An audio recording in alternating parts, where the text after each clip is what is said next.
Howdy folks, welcome back to my channel and welcome to another episode of Overlooked Modules. Today we're going to be taking a look at the SARA VCF. Now, if you haven't been following this series, I have a playlist and I will link that in the description.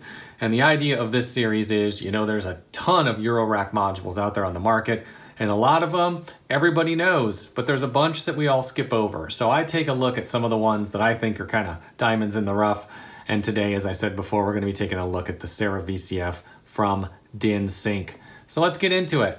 Now, if you just look at this module, you see two cutoff knobs, two Q knobs, another knob here, and several ports. You can probably figure out this is a dual filter. So let's take a listen to it here. Coming from my sequencer here, this blue cable is bringing a pitch sequence into my 2 HP VCO, and this is the triangle wave out. So let's plug it into the input on the left side here. And we hear a sequence coming through. And of course, as I turn the knob, we hear it doing what a filter does. No surprise there. And of course, we can change the resonance as well and get it up to self-oscillation. But that's your low-pass filter. Now, of course, there's some other outputs. You can do a high-pass filter.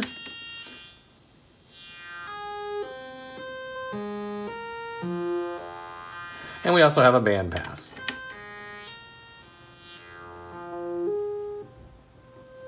And of course we have voltage control up here over resonance and over frequency. So if I plug in an LFO here, let's go back to the low pass for a second. We hear that being modulated. And then I can also put CV over resonance. Probably have to turn that up to hear it. Here, let's switch those. That might be more obvious if I switch them. There we go. Now here's the resonance. There we go. So we have the basic CV controllable around the board. Okay? So nothing too special there, but it is a fun little filter. So we have another filter on this side, and let's go ahead and just let you hear that one. Let me bring this volume up.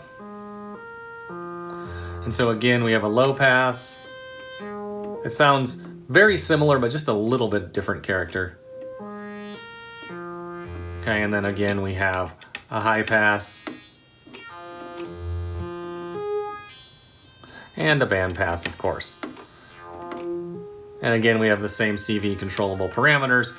I won't get too much into that, but basically we've got two filters side by side. Now, of course, if I plug a second source in here, so if I take that sequence and plug it into the first, and I take a white noise here and plug it into the second, whoops, maybe I should plug it in the right port. There we go.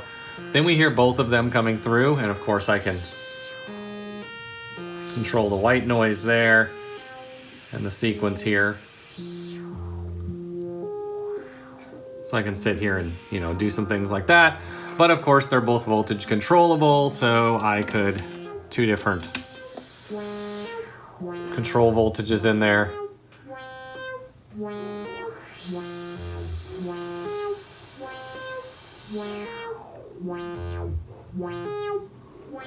There we go, and we can kind of get something fun. And so you can do everything that you could do with a dual filter.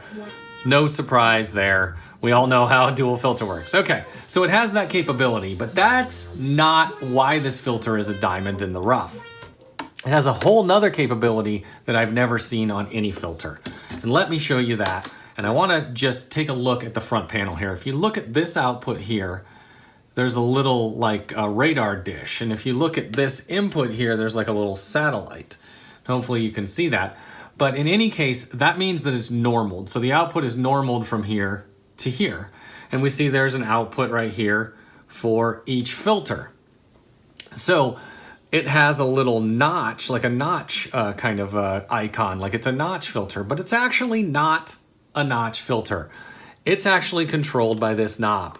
So if we are in this position, this is a low pass filter and this is a high pass filter.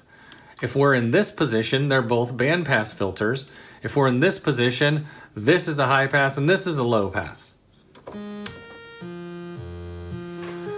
And so now I've got this input sequence going through both filters. And now as I change this one,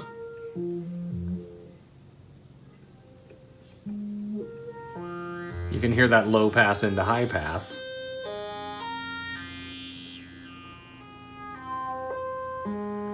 And again, if I flip this, we're now going high pass into low pass.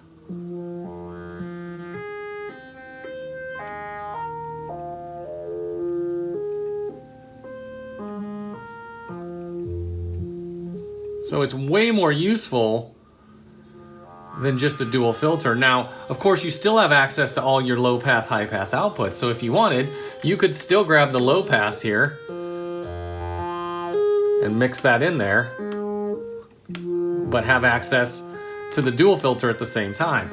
And you could send multiple waves out if you wanted. You could grab the high pass from this one, etc., etc. You get the picture. But of course, we still have full voltage control over all of this. So let me bring in my voltage, my LFOs here again to control both of the cutoffs. And we can get some really weird stuff going on, of course. Kind of tweak the LFO rates here a little bit.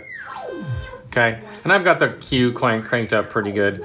Of course, we can get a lot more control if we attenuate these coming in, because there is no built-in attenuator, and that is a downside of this filter. But of course, if I attenuate that one a little, and then use an attenuator on this one as well.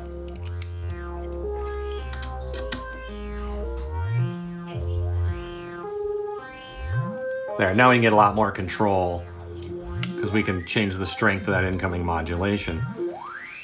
And we can start to get some really crazy stuff. And of course I can sit here then and turn this and, you know, change it to a totally different state. But this is also voltage controllable. So I can take another LFO and plug that wave into that center port, and I can control that with the voltage as well.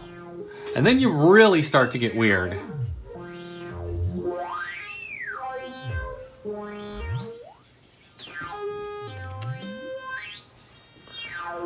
And of course, you can change the starting point by moving this knob.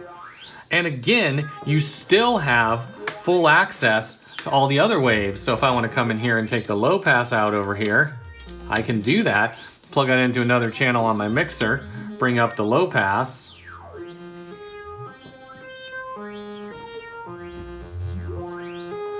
And add something else to the mix. So you really have a lot of flexibility with what you can do with this filter. It's not just a filter, it's like 3 or 4 different modules in one. And again, you have voltage control over resonance as well. So if I wanted to take like an envelope over here and get that envelope pumping into the resonance here, I can do some more cool stuff. And again, we've still got more stuff we can do here. We can take another wave into this one. Probably gonna have to slow that down so that we get a little more. There we go. Get a lot more craziness going on there. And in response to audio rate as well, you can see I've got this LFO running pretty fast, so I can do audio rate there. Just a lot of options with this little filter. So really cool little module. Nobody really even pays attention to these. The SARA VCF from DinSync. Check it out. And thank you for tuning in to this episode of Overlooked Modules. I'm gonna do one more thing before we close this one down here. I'm gonna take the output and plug it into the Chrono Blob, and then I'm going to take the stereo outs from the Chrono Blob and plug those into our output interface. So there you go. It's pretty simple with just this module. All I've got, this is just a single analog VCO that's making the output here, guys. That's all you're hearing. But that SARA VCF and the Chrono Blob have suddenly made it quite interesting. All right, thanks for tuning in. Check out the playlist. See you soon.